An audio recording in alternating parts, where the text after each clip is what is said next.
Hey everyone, it is Steph. I'm continuing my series on the year-end checklist, how to wrap up this year and get prepped for the next. And this week's tip is all about reducing your receivables.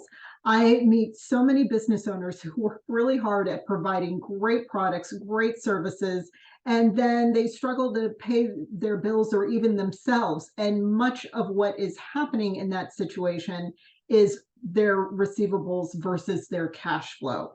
Um, make sure that you don't have a tremendous amount in receivables beyond 30 to 60 days. I know depending upon the type of business that you have, some folks like to see a certain number of receivables on the books beyond 45 or 60 days, just to, it's like as a way to gauge their upcoming pipeline. That's typically for businesses with much larger and longer term projects.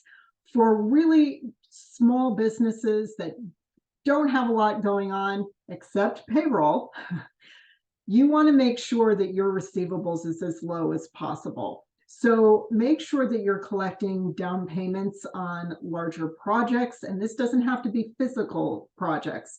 You could be a construction company or you could be a web developer. If you are front loading a lot of labor at the beginning of any kind of project, make sure you are getting a deposit up front to help cover the payroll involved in that.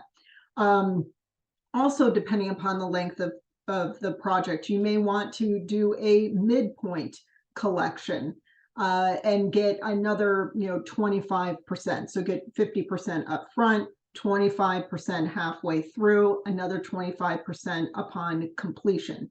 Just as an example, you figure out what works best for you.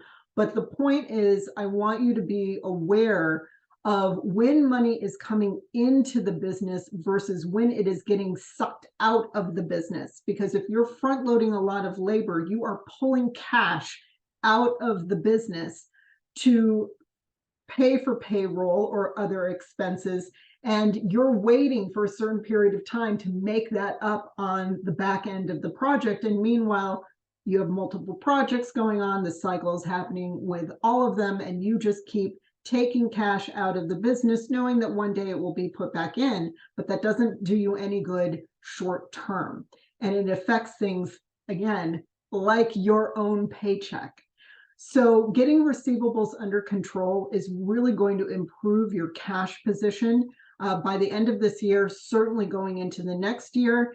And if you need really specific advice around this and get some examples based on your own P&L and your own bidding process, I really encourage you to make an appointment with your accountant and get accounting advice about the systems that you need to set up that will best support your business. So this is just getting receivables on your radar that it may be influencing your cash position and your cash flow. If you can get that cleaned up, you will be off to a good start in January. So that is this week's tip. Next week, I'll have another one for you in the same series. Hope this checklist is helping you wrap up the year in fine style. Enjoy your Thanksgiving, and I will see you next week. Thanks, guys.